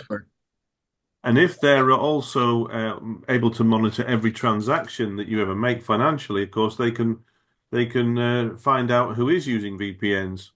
You got Yep, it. Yeah, that's the other thing. Of exactly. course, this is what they're after. They're after clamping down on everything. So, Yep, it's straight out of you the know, CCP yeah. playbook, and no wonder Xi Jinping recently said that he wished every other world leader was like Anthony Albanese. It's kind of like really, Oh man.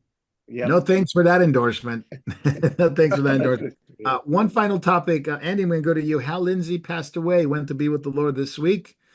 He was an influential speaker, author, teacher, Bible teacher, prophecy teacher in America. Wrote about 36 books, just about. Late Great Planet Earth, books like The Devil's Alive and Well on Planet Earth, Apocalypse Code.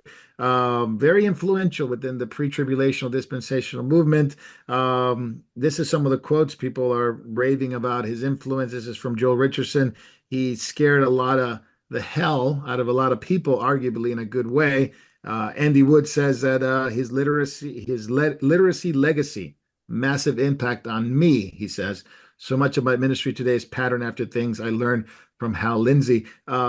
Interesting take from both sides. Andy, your take on Hal Lindsey, and I'm sure I've Well, read books, you've read some of his books, perhaps, and we certainly have been influenced, not perhaps not personally, but we've seen the influence on the body of Christ from Hal Lindsey as a prophecy expert. if Andy Woods is patterning himself after Hal Lindsey, that's not really a great endorsement, is it, for Hal? I mean, after No, what the not at all. garbage that Woods puts out. However, I think there's a lot of stuff that came through Hal Lindsey which was erroneous. You could arguably say that some of his books, like, the 1980s Countdown to Armageddon, were bordering on false prophecy or date setting.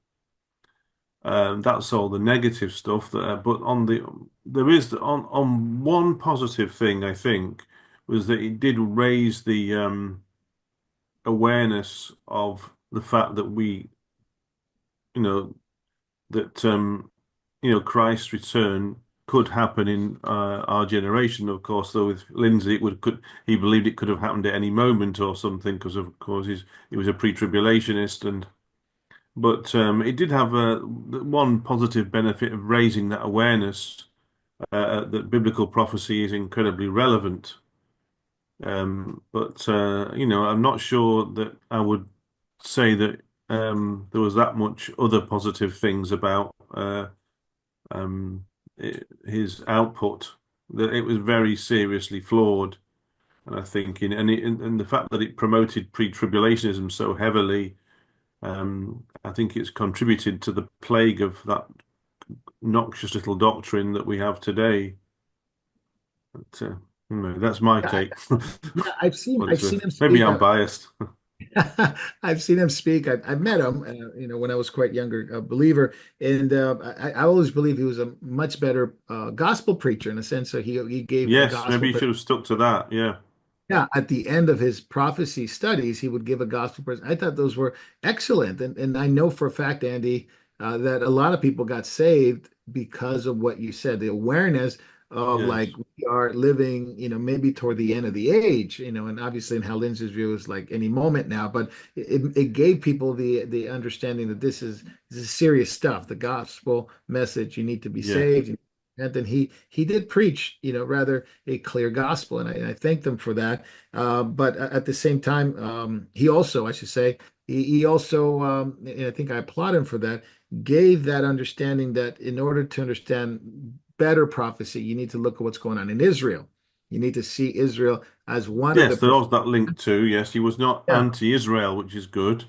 correct. Um, And led to a very more, maybe perhaps a more serious study of what's really there in scripture that was maybe not taken as serious, maybe prior to the 1900s, and obviously Israel coming to becoming a nation in 48. With all that said, Andy, I want to ask you this: his teaching on this generation from Matthew 24:34, he constantly kept bringing up the 40 years, and people began Yes. to him too speculated on it was 1988, or it was 40 years after the 67 war, or it was 40 years after the 73 war, which led to other people speculating on timing. Perhaps maybe he wasn't as Harold Camping like, Yes. but he Yes. gave the idea that you can actually count 40 years from whatever time clock you wanted, and predict the coming Yeah. of the Lord. And I think that that's still Yeah. around. That kind of thinking is still around. Yes. Yeah, yes, I've seen some examples of that. And yeah, he was certainly wrong on that. I mean, I think if I remember rightly, it says Jesus said, this generation shall not pass away until all these things be fulfilled. Am I thinking Yes, of there?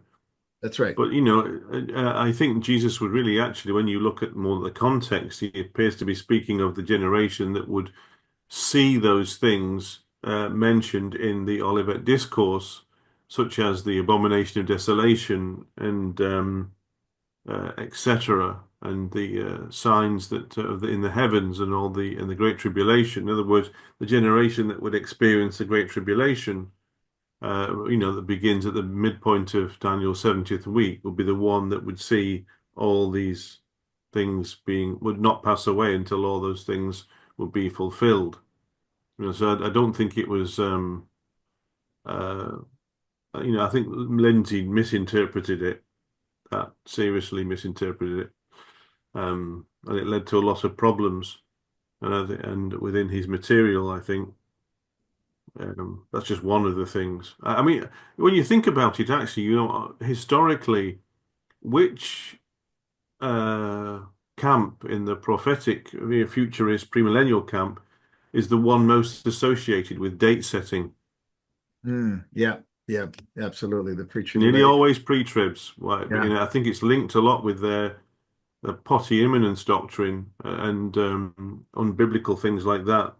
You don't get this so much with post-tribs, or certainly not with pre-wrath, because we recognize that certain events have to happen first, and clearly defined events. The abomination of desolation, the heavenly and celestial phenomena, the rise of Antichrist, and the Great Tribulation. All this kind of stuff has to precede the parousia, the coming of the Lord. And of course, pre-trib says, "Oh no, don't need any signs. Everything that nothing has to necessarily be fulfilled before the Lord return, before the rapture happens," as they put it. And that just leaves you wide open to all kinds of crazy speculational stuff. And yeah, yeah, absolutely. No, you're absolutely right. And also, there was some criticism, obviously, I think, for his personal life. He's been married four oh yeah, times. He's divorced four times. So it's something that a lot of people believe that it was, he went too far on his personal level, and there were things about his personal life that I think came into question.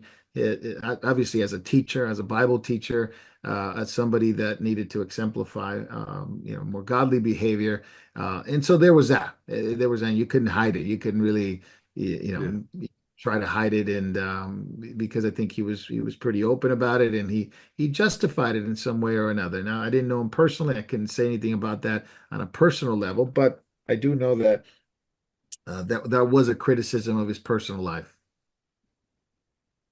yeah. I mean, getting divorced once is tragic, but four times or whatever, it's careless, isn't it? That, at least, to say the least.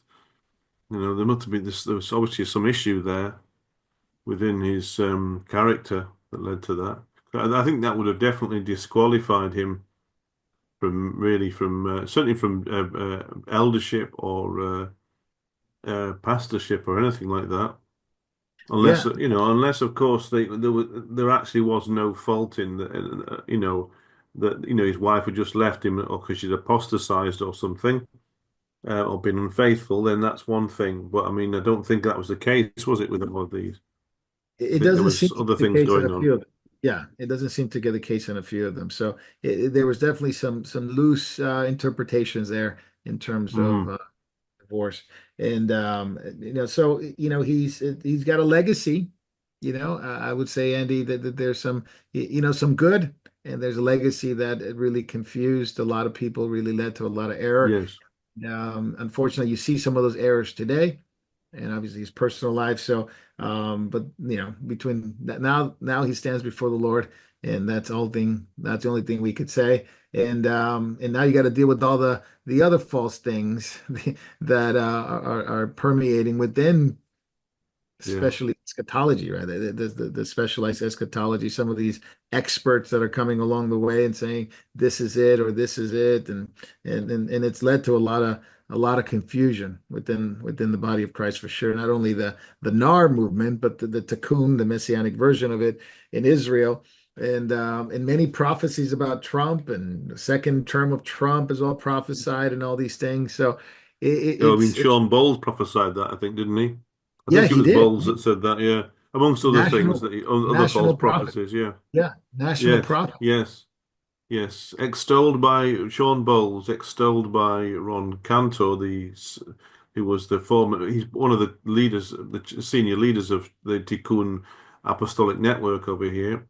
Ron Cantor extolled Sean Bowles as a national prophet. Uh, I think others know John Bowles is also known as the Google prophet, I think. Remember, because he was using his smartphone to get words of knowledge. Yes, yeah. Yeah, I think That is someone exposed that one. I mean, I don't it's know. one of those things with Sean Bowles because I knew some people that knew him, and he was really always trying to be like the prophet to the stars, the prophet to the Hollywood stars and media, and that's what he felt. I think he had those seven mountain things, so he felt his calling was for media and communication, and that was his calling to go and be a prophet to those in that you have to take over the mountains, and it's a whole different Oh, theology this is there. the Seven Mountain Mandate again, is it? Yep, yep. That's right. And that was it. That was his calling, and he's gotten into media. Obviously, he's well recognized as in the prophecy quote unquote circles. Yeah, put it that way. False prophecy circles, maybe better put. And Trump victory and all this stuff. And of course, Cantor is promoting him. Cantor's got a trail of tears that you can talk about that at another time where it's Yes. he's well connected within the Tikkun movement, NAR, false Oh, Ron prophets. Cantor's all over the place. Yeah, I mean, Yeah, he well, he actually says it about himself that he's a desired conference speaker. And what is sought after conference speaker, I can't prove it absolutely, but I'm sure he wrote that little bio about himself by himself. It sounds like the kind of thing. and obviously he's just one of many, right, within the Yes, just one of many. Yes, Ron and Cantor was actually a disciple of or a pupil of Michael Brown. Well, that kind of gives you an idea. I think he yeah, models himself in some extent after Michael Brown. Well, so enough said. yeah, yeah. Enough said. I Yeah. always think that like what makes this guy so palatable to the body of Christ? Perhaps he's not as Who's famous as he. Michael Brown or Ron Cantor? Oh, Cantor. Why is he so I palatable for people? I cannot think of any reason why. I mean, I can't. You know, I my personal opinion about Ron Cantor. I find his demeanor repulsive. I think maybe because it's mentally, I associate him with the worst kind of false prophets and false teachers. Because you see him promoting. Well, a couple of years ago, it was Todd White. Of course, Michael Brown, who I find personally obnoxious, and all of these crackpots and weirdos. Somewhere, Patricia King, of course. I mean, you think of all the blasphemous stuff that she came out with about injecting yourself with the blood of Christ and all that weird drunken whole, drunkenness, spiritual drunkenness. I mean, Ron Cantor was saying that, on one interview with Patricia King, that we love you and everything that you do. I'm thinking, really? Oh, that no discernment at all. I find it very hard to believe that such people uh, are not being deliberately deceitful in some way. Mm, Andy, I mm. think you nailed it And in the the mishap. head without knowing. Really, it boils down to, I have come in my Father's name, and you receive me Yes, not. If another shall come in his own name, him ye shall receive. Ron Cantor yeah, is coming in his own name. He's yes. a sought after teacher and speaker. It's a perfect I mean, picture of I this. don't think you'd find him getting many invitations from like Reformed churches or something like that. It's nearly always the charismatic or NAR churches, as far as I know, anyway. Yeah. If people know, I would, one piece of advice I would always give to people is always check out before you either contribute money, offerings, invite us, but check out everything about a congregation or a preacher and very thoroughly and see who they associate with before think of getting involved with a ministry or anything like that. Oh boy, Ken's Really got a just check them litany. out. Yeah, he's got a litany of guys you don't want to be associated with. But Mm. that's Cantor. I think Andy, I would want to recommend some of the videos you've made about Cantor. I think they're on your YouTube. I'm I've not only sure. done one. Yeah, I've done I think one or two at the moment, but I've got some more on the. I've got some more on the I've got another one on the boil as well. Okay, Um, good, good. Can't wait to see it. about Tikkun and their connections with and what and some of the problems with the false prophets that they are associated with. And have advocated for. So I'll hope to have that up in not too long from now. Yeah, Just yeah, absolutely. I recommend you guys to go check out Andy's YouTube. I think they're on your YouTube channel. But Yes, but all the new ones appear on yeah, X. I don't bother. on So I'm X. not going to Yeah, bother so much with YouTube now, yeah. So because well, I gotcha. yeah, I just gotcha. understand why, Jay, don't I you? did. And I did. it's just becoming uh, you know, uh, I gotcha. So if you want the archive ones, go to YouTube. If you want the new ones, go on X, and you can find a lot of yes. stuff Andy posts on this stuff, especially regarding these Tikkun prophets. And which Andy, aside from you and maybe one other person, maybe another two people, no one really talks about it. And it's just like the Israeli No one churches are. does a lot, and this Yeah. is a national problem here in Israel. I mean, there was about 2 years. I mean, well, I first started writing about some of the problems. I mean, with the NAR over here in about 2000 and maybe it was 2017, maybe a bit before. I don't know. And things. Well, the kind of things gained traction as a few more people cottoned on to the fact that there was something operating under here under the radar, previously undetected. I mean, over here, I mean, they perhaps the body would boycott you if you said something that was really very, very clearly heretical according to um, like the historic creeds or something, like anti-Trinitarian or something like that. But they tend to give a lot more latitude with with things that, to be honest, are just as heretical, but they're not necessarily against the historic creeds necessarily. Um, uh, and this has been a real problem that because the body here is so small, people don't like, or certain people don't like you to rock the boat, and they Yeah. don't want to cause upset, and they insist on, even if people have prophesied falsely, invited in the worst false teachers, they still won't get ejected as according to Romans 16:17 and treated as being basically outside the faith.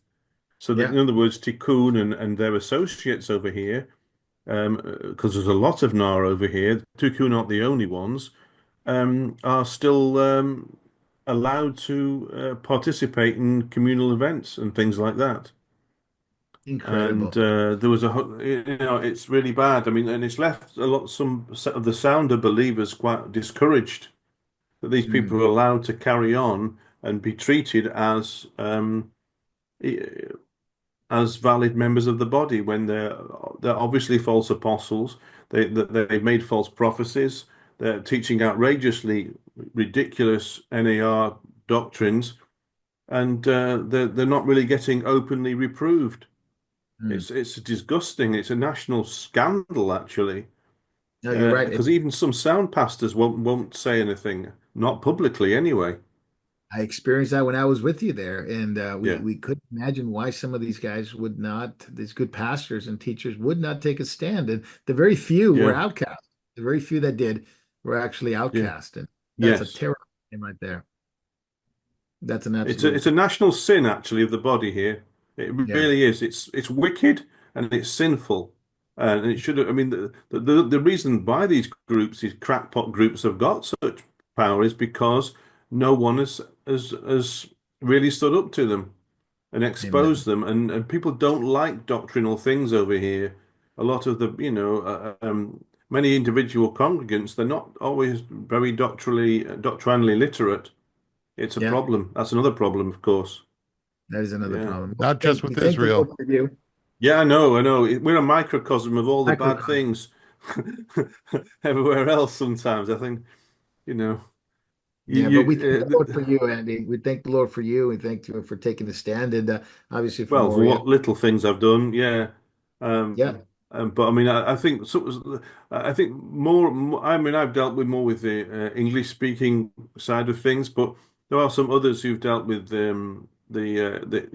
spoken directly to the Hebrew speaking body, and some of them have got quite wounded in Mm, the process of that, yeah, I understand. which is So we have to pray for the body of Christ in Israel. Very important. And thank you, Andy, for letting us always update on what's going on there. And you can find him on X, find him on YouTube, and yeah.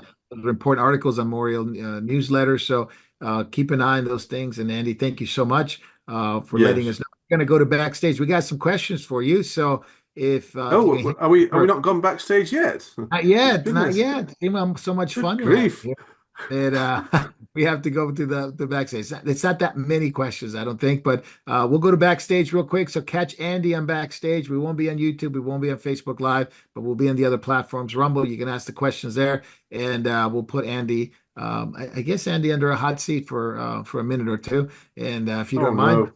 answer those questions. But we appreciate your work, Andy, on Because Doctrine Matters on X and on the YouTube channels for archive stuff. New stuff will be on X. The old stuff is on YouTube. But we always appreciate your articles on the newsletter. And if you want to hear more, Andy, we got him on backstage. So let's join backstage in just a few minutes. So sign off of YouTube and Facebook Live. Go to the other ones, and we'll see you there in a few minutes.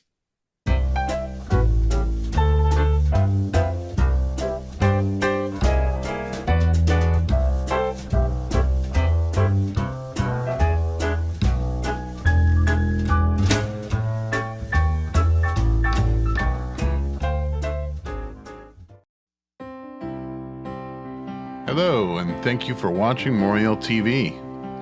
There are so many things that are happening at Moriel Ministries worldwide, from the Philippines to Japan, to India to Africa, and back to Europe and the United States. So many of our brothers and sisters are spreading the good news of Jesus Christ to this lost world. We are so thankful for your prayers. God has been faithful and has blessed us in so many ways. If you'd like to partner with our efforts abroad and at home, please take a moment to click the link in the description and help us as the Lord leads you. Thank you very much, and God bless.